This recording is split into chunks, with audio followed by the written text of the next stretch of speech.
Halo, perkenalkan nama saya Raya Sasaputro. Di sini saya akan membuat sebuah video tentang panduan awal pada aplikasi Visim. Baik, mari kita mulai panduan awal. Ya, di sini kita pertama melihat atau membuka aplikasi Visim. Di sini saya menggunakan Visim 2024. Eh, Pertama yang kita mulai itu kita membuat file baru di sini new. Kemudian kita ke network editor di sini. Nah, mungkin akan muncul seperti ini.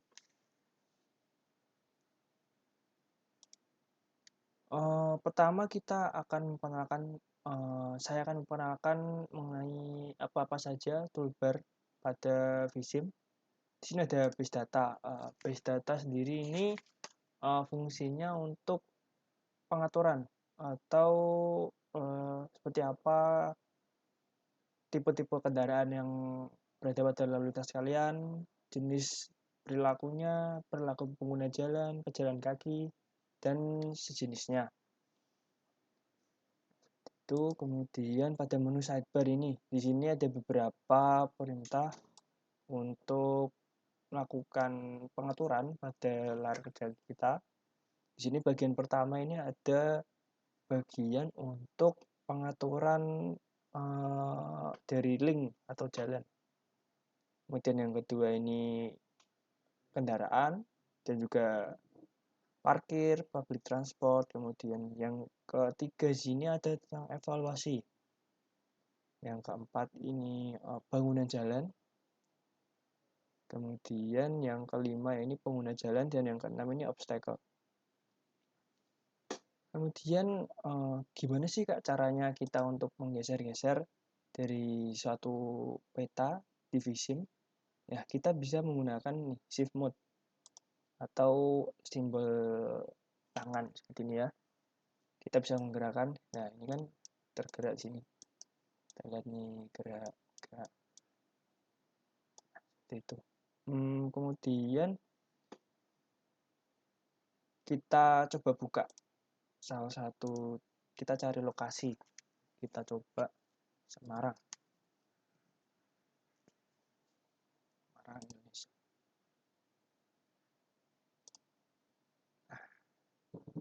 Di sini kan akan terlihat petanya, kita bisa gerak-gerakan di sini. Gimana sih Kak cara untuk zoomnya? Cara untuk zoomnya itu ada dua. Kita bisa scroll menggunakan mouse, ataupun kita bisa klik di sini di simbol kaca pembesar. Di sini ada plus, ada yang dengan tanda min. Untuk tanda plus tentunya untuk kita zoom in, untuk yang tanda minus ini untuk zoom out. Ini kita klik. Nah, setelah kalian sudah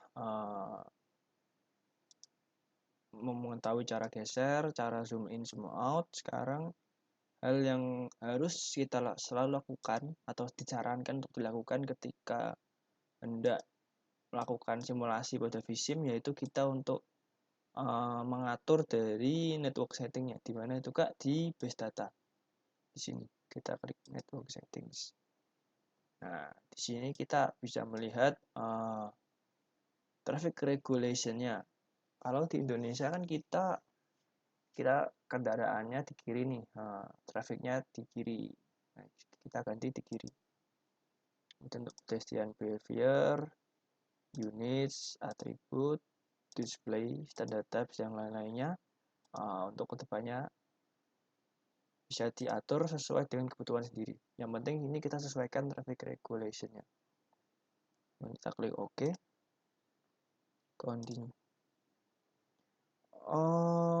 Sebelumnya untuk menambahkan peta sendiri kita bisa menggunakan peta default dari Visim, ataupun kita bisa membuat custom peta kita sendiri.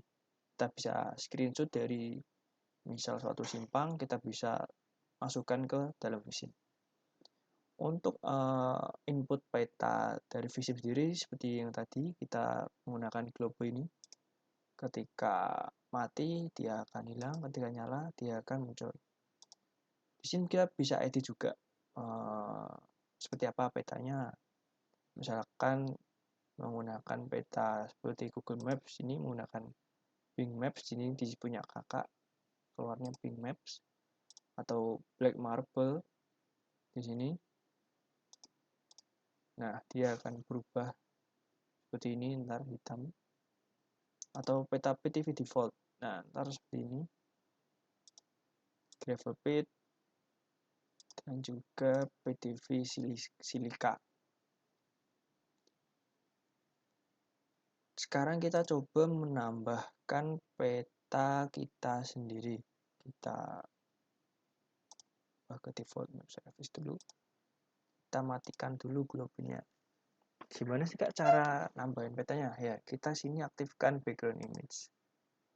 Kemudian klik kanan, add new background image. Nah, kita cari di mana lokasi kalian menyimpan peta, gambar peta kalian. Di sini.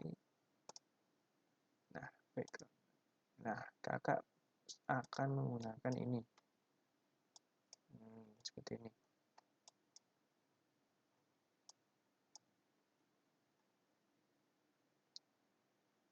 Sekarang setelah kita munculkan ini, sekarang kita perlu untuk edit skalanya. Kita klik link dulu, kemudian klik kanan dan set scale di sini. Nah, pada kenyataannya anggap saja jarak tersebut 400 meter. Kita oke di sini.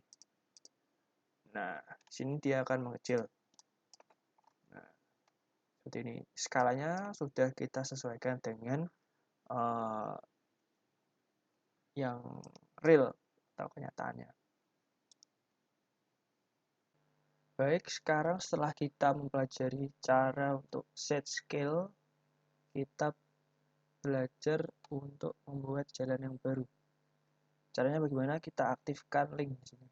Klik kanan, klik kiri. Kemudian klik CTRL dan klik kanan pada mouse secara bersamaan. Nah, dia akan muncul jalan seperti ini. Kita lepas. Nah, setelah dilepas akan muncul top pop up seperti ini. Di sini kita namai dulu Jalan Cemara. Tujuan dari penamaan ini supaya mempermudah saat evaluasi. Kemudian sini pada menu lens kita bisa edit number of lane-nya, lebar dari lane tersebut. Kemudian perilaku pengguna jalannya, kendaraan apa saja yang diizinkan lewat di sana. Kemudian pada menu pedestrian area ini untuk mengatur pejalan kaki, other ini untuk pengaturan lebih lanjut. Kita klik OK. Baik, setelah kita selesai membuat suatu jalan, suatu link, kita bisa melakukan pengaturan untuk membuat link tersebut tidak hanya lurus. Gimana caranya Kak? Kita kita klik kanan, kita add point di sini.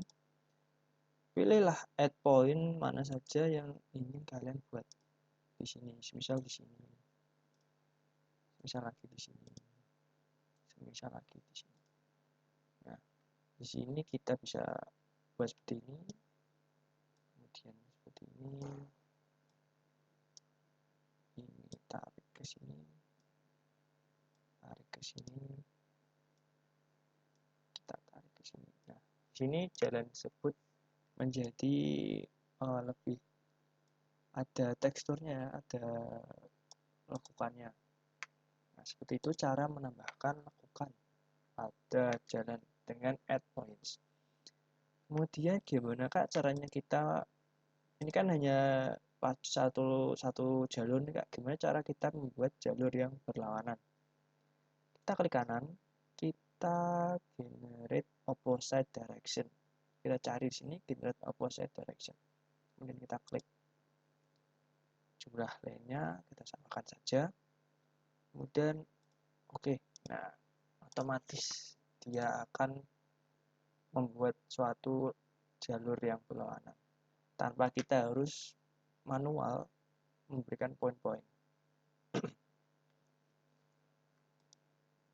Kemudian gimana Kak seandainya ada pertigaan atau ada perempatan? Ya, kita coba di sini. Kita buat dulu satu jalan lagi yang baru. Seperti cara yang tadi, CTRL ke kanan. Kita add di sini. Nah, di sini. Oke, jalan Cemara 2. Kita generate direction. Nah, caranya kita klik Ctrl sini dan klik kanan.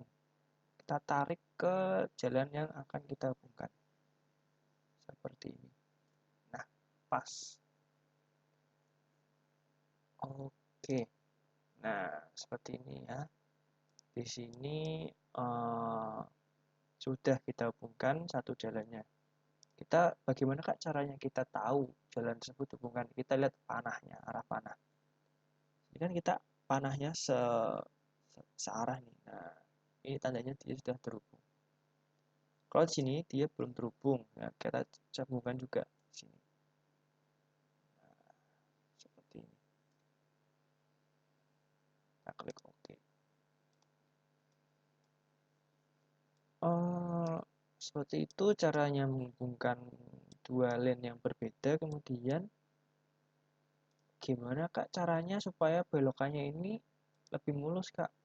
Nah, kita klik kanan. Tadi kan caranya untuk membuat belokan add point ya. Sekarang kita cari yang lebih simple. Kita generate spline. Nah, di sini. Kita klik sini. Berapa poin yang kita butuhkan? Semakin banyak poin, semakin akan lebih terlihat mulus dari belokannya tersebut. Kita coba 6. Oke, nah akan terbentuk lakukan yang lebih mulus. Kita buat sini juga. Nah, bisa dilihat jalannya ini atau konektornya ini kita sebut menghubungkan antara dua lane itu konektor. Nah, akan terlihat lebih mulus. Kemudian bagaimana caranya kita membuat lajur untuk menyalip. Nah, kita buat lagi di sini link yang baru. CTRL link. Nah, kita perlu buat dua lane di sini dan aktifkan hash overtaking lane. Kenapa kita harus aktifkan sini supaya jalur yang satunya ini digunakan untuk menyalip, hanya untuk menyalip. Kita klik OK di sini. Oke. Nah, kemudian kita generate juga opposite direction. Oke. Nah, kita geser ke sini. Nah, di sini kita sudah membuat satu link, satu jalan yang bisa menyalip dengan mengambil jalur perlawanan. Kak, apakah harus mengambil penuh seperti ini Kak? Bisa Kak kita kurangi? Bisa, kita bisa kurangi. Klik 2 kali pada link dan kita ubah sini lebarnya. Coba kita buat menjadi 3. Oke. Nah, di sini akan ada perubahan lebih kecil dia. Nah, seperti ini. Lebih kecil. Yang di sini kita juga buat 3. Double klik. Kita buat menjadi 3. Oke.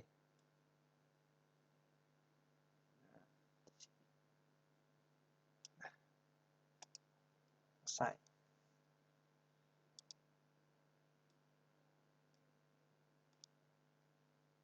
Mungkin untuk pendahuluan kakak cukupkan sampai di sini. Untuk beberapa fitur yang kedepannya kakak akan buat pada video setelah ini, video-video selanjutnya. Sekian dari kakak, terima kasih. Bye.